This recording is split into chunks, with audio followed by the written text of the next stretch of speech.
A vida ela é bem simples, se a gente for para pensar, que a gente complica muito ela, né? Pô, A gente constrói labirintos na nossa cabeça e se perde nos próprios labirintos e é bem linear, né? Se você tem boa intenção, se você tenta se aprimorar continuamente, se você faz o possível para realmente ser uma pessoa boa no sentido de não aumentar o sofrimento dos outros neste planeta, as coisas vão dar certo eventualmente, sabe?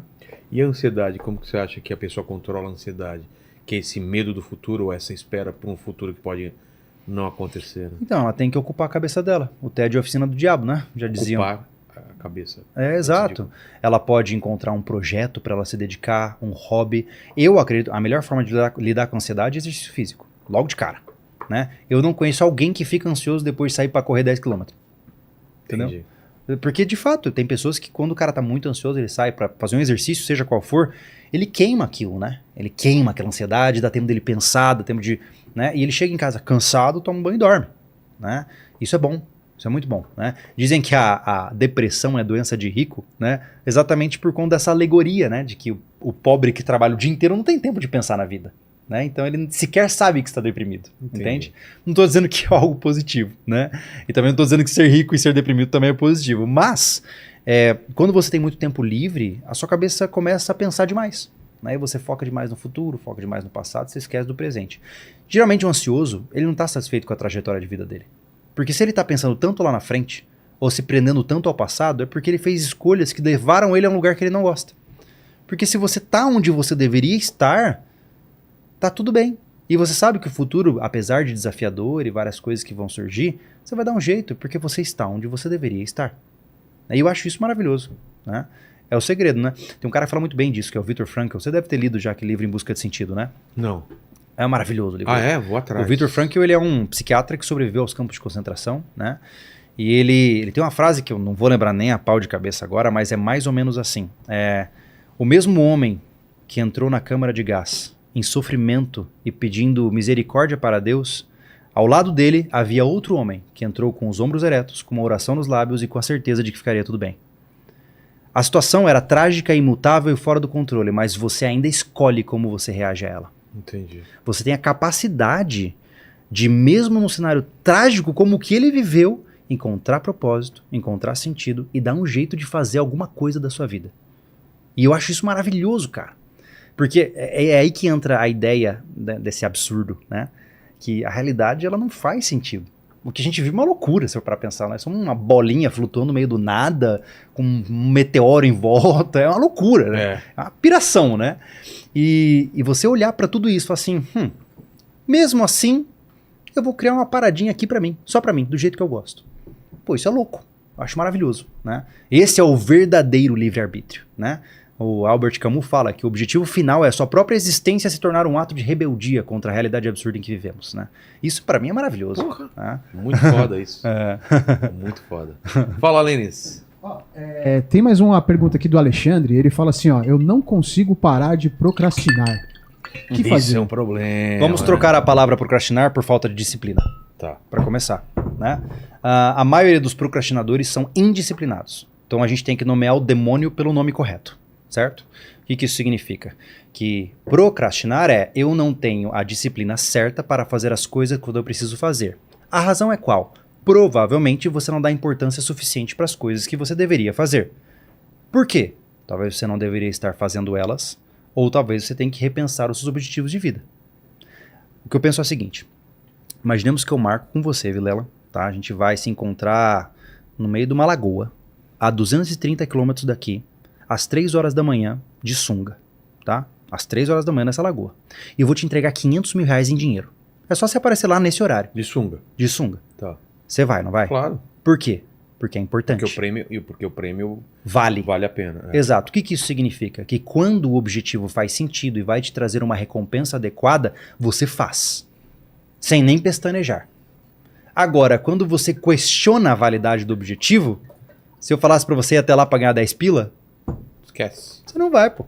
Não é importante o suficiente. Então, mas você que não abre a porta pra mim. É verdade. Antipático como sou, entendeu?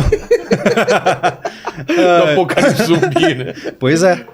Mas por 500 eu vou. Aí, ó. Então, porque a pessoa não tá dando valor pra arrumar a cama, fazer o dever de casa ou É entregar. porque ela não vê importância pra isso, entende? Então o primeiro passo é entender o que é importante pra você, pô.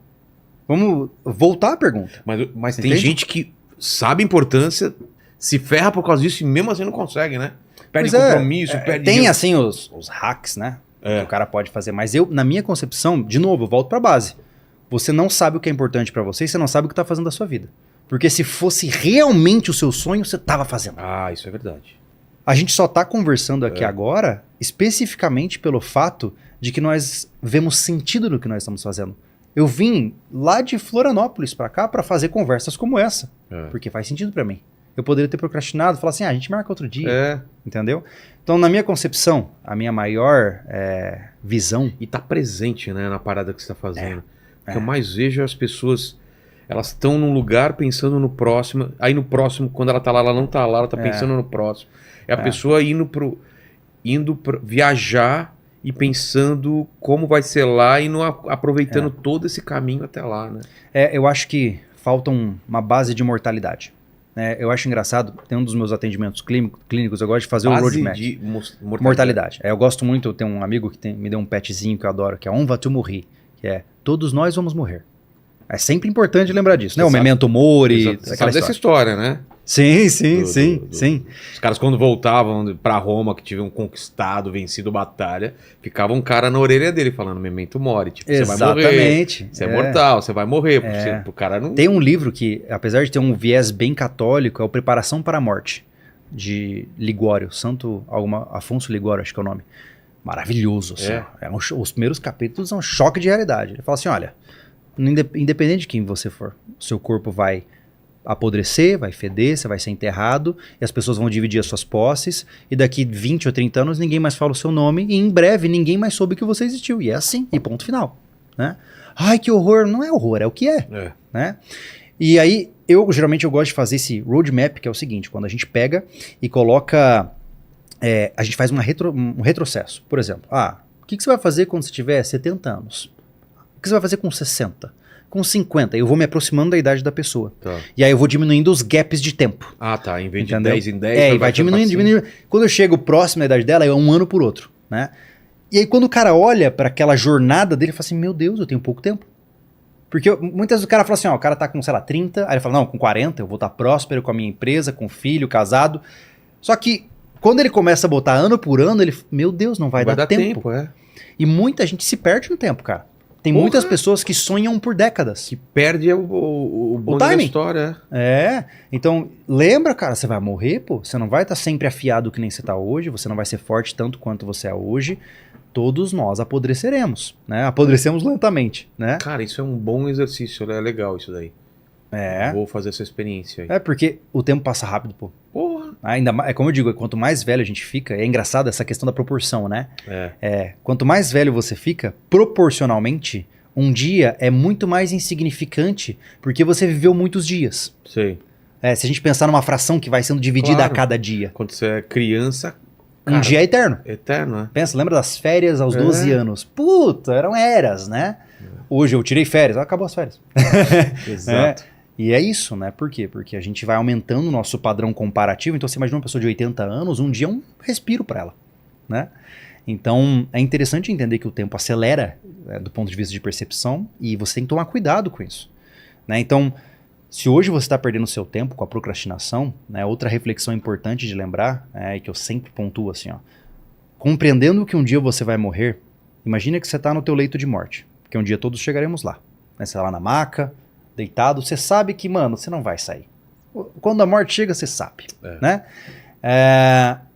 Eu tenho certeza absoluta que se você pudesse pegar de volta aquela meia horinha por dia que você gastou vendo porcaria ou ficando à toa, você daria a sua vida pra ter aquela meia hora.